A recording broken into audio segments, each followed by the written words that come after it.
This is Arts Alive. I'm Lynda Philippi. My guest today is Maggie Bowman.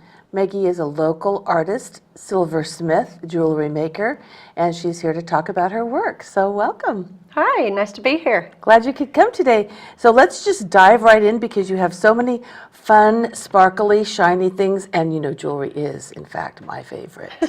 I was hoping. Yes, I love jewelry. So let's talk about you and tell us a little bit about yourself. Well, I'm a retired middle school teacher. I figured after 32 years of that, it was time to do something fun for me. And I think I was born loving jewelry.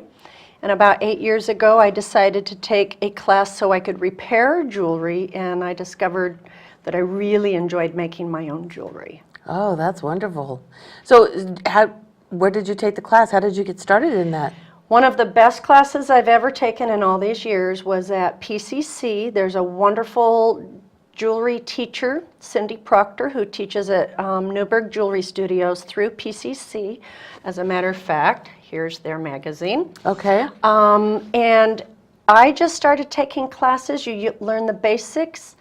And I took several classes back to back. And once you learn the basics about welding and soldering and how to work with the metals, you basically work independently. Okay, so then you get to decide at that point if you want to stick mostly with metals or if you want to go into beads and precious or semi-precious stones, that sort of thing. Well, I started as a beader. I love beads, I love stones, I love rocks, and anybody who gets a chance to take a metal smithing class or even the precious metal precious metal clay class, it just adds another element to your jewelry designing. So, I mean, you started in and you said, gosh, I just love this. I really think this is what I want to do with my life. Well, the funny thing is, the first time I soldered something, I had a flashback to being 14 years old and being one of the only girls in my FFA class. And this other gal and I, we were really good welders. And I'm soldering in this PCC class, and all of a sudden I think to myself, I've done this before. Maybe But it with was something bigger. 30 years ago, and it just, I grew up on a farm. I'm not afraid of tools. I learned how to drive tractor, all that fun stuff, and it just felt really fun. It's just another medium to work with. Yeah. Okay, so, well, let's talk about some of the favorite things that you like to do. I like to collect rocks. Okay. Where do you go to do that? You can find rocks. I hesitate to buy them online because you don't get to really hold them and see it, and sometimes they use fancy lighting that's hard to replicate. I prefer to go to a rock show. I have friends who are lapidary artists and they cut rocks. Okay. Garage sales, antique stores. It's fun once you start looking. They're all over the place. Oh, sure. And I know there's like gym shows and things like that, right? That you can go to. Yeah, those are big and fun and hard to get out of. Yeah, really. Hard to get out alive. I can imagine. Well, I see quite a variety. I mean, I see that you've got, you know, it looks like you've got some silver and gold and copper, and you were saying that you're working with aluminum now?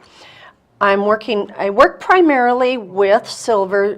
My name for my business is MB Sterling Designs, but I love copper. It's fun. I have a rolling mill, so I can take old pennies that are not in circulation and roll them out. I can put textures on metals. I can use brass.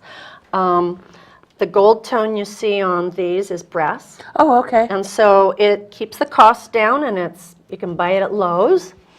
Aluminum is fun because you can get a really nice big chunky earring and it's still very light. Wow. So if it's metal and it's on the periodic table of elements in the metal section, I'll play with it. You've probably worked with it. Well, now, do you teach classes yourself at this point? I have done a few classes with friends who basically just have a project that they know in their mind what they want to do.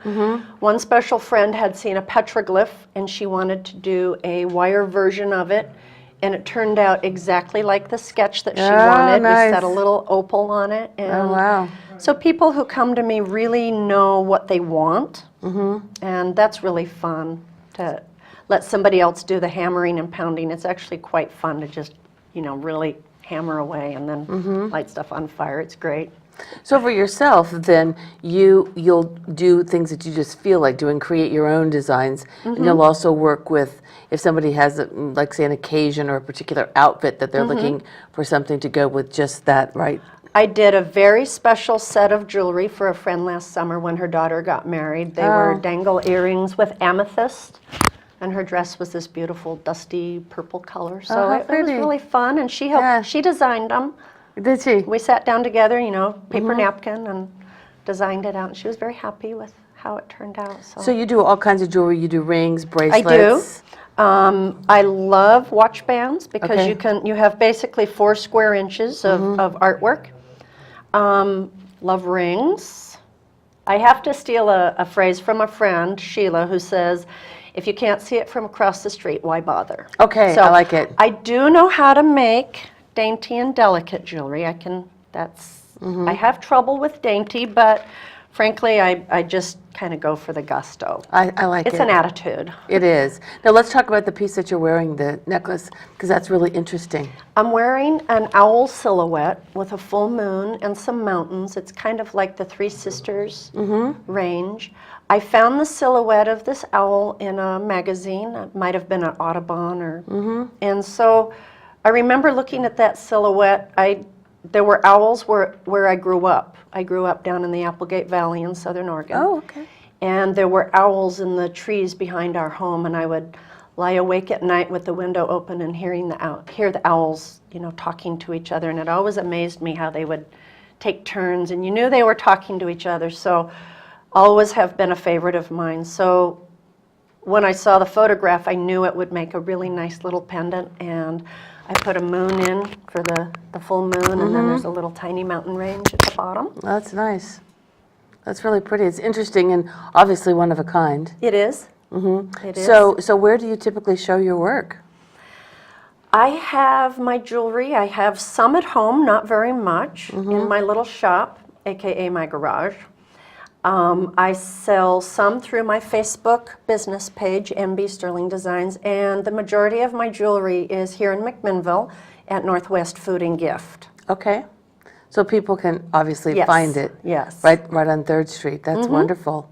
Okay, and you were saying earlier that you can barely keep up with the demand, so obviously it's pretty popular. It's fun. It's a Okay, really good. fun store to be in. Everything's unique, and really it's a store where you find a lot of one-of-a-kind things. And I don't make multiples of things very often, maybe 2 or 3. But the rocks that I like to use, there's no way to duplicate it if you get a really cool rock. And I think that you did bring some photographs of did. your work. Okay, well, why don't we take a did. peek and see if we can see some? Okay. Oh, look at that. This is a boulder rhodochrosite. This rock was for a friend of mine down in Southern Oregon. She chose the stone and sketched out the design for me. Okay. And then she went with me to a bead supply store in New Mexico, and she chose the beads that she wanted on it. So Nice. it was a really pretty stone. That's very beautiful. Sometimes the stone or just kind of speaks to you. Okay, this is nice. This is an example of what happens when I go to a rock show. I think those stones came from my last trek to New Mexico. I love turquoise. I have a lot of turquoise. You can see some that is actually called boulder turquoise. Some of the mines are running out of the real rich pockets of turquoise. And the stuff that they used to throw away that's brown and it's the mother stone, the host stone, a lot of those now, anything that has turquoise in it, they're saving and salvaging, and it's really beautiful. It There's is. a lot of natural tones to it. Yeah, that's really pretty. I work a lot with wire. You can do a lot with different wires, combining it with different shapes. The two on the left, one's silver, one's copper, but they're both detailed with brass wire. That's a shape that I thought I made up, but evidently I didn't. It's an ancient shape. It's like an ulu, which is a knife that the Eskimos used to skin animals with. And my sister also found a photograph from a magazine from Machu Picchu that has ornamental jewelry in that symbol. So obviously you were connected with one of your past lives. evidently, I thought I made it up, but it's not exactly half a circle. It's got a little other dimensions to it, but I really like it. Sometimes it feels like a ship. Sometimes people say it looks like two swans. Somebody said it looked like a basket. Depends on, I never tell anybody what to think when they see my jewelry. I let them decide. And if you put a sharp enough edge on it, it can also be a tool. Be careful. Yes, yeah. if you're out in the wilderness, you can use Good your for earring. survival. Yeah. You know, half of my earrings look like fishing lures, so that would work too. I love it. That's great. You could definitely catch a really big fish with I would those. think so, yeah. You know, I didn't think about it, but now that you mention it. Or you could flag down a plane with those. Yeah, just yeah, up like this. yeah. SOS. I like it.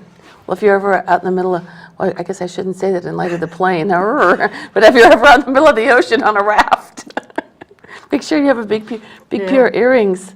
Wow, well, this is really beautiful, and obviously you're quite talented. You've, I'm assuming, come a long way in the 8 years you've been doing this. Some of my original pieces are quirky and quaint, and I keep a few of them.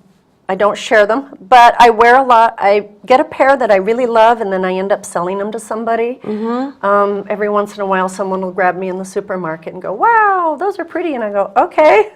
Yeah. So that's silly, but it's fun. I pulled up to a stoplight in Sherwood not too long ago, and the lady in the car next to me was wearing my earrings, and it was a warm, fuzzy feeling. There wasn't anybody there to share it with, but it was really fun. Oh, that's really amazing. So now are you, I mean, obviously I guess you're sort of limited to what you can actually do yourself, unless you want to bring people on, other craftsmen. I'm happy at the level I am right now. I'm as busy as I want to be. I could certainly create more product. I would like to build up to being able to do my own show at some of the summer events locally. I think that would be really fun. I am a member of the Creative Metal Arts Guild in Portland. Oh, okay. And I'm going to be their vice president this next year, but Wow. they do a beautiful show every April where they rent they have an entire room of the convention center just for the metalsmiths and the jewelers.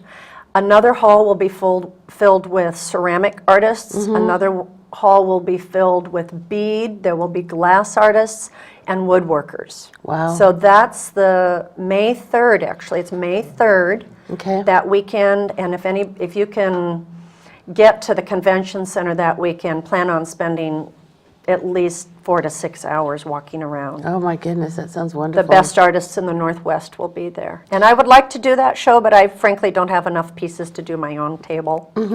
Next year. You can just wear some really cool jewelry and Yes, wander walk around. and I know we're almost out of time, but I know that there is an article in this magazine, in the PCC magazine, about you. It's a fun one. They try to highlight people who have used their classes and who have, Nice. yep, that's kind of fun. They like to highlight people who have taken classes and have really enjoyed and used what they've learned. Perfect.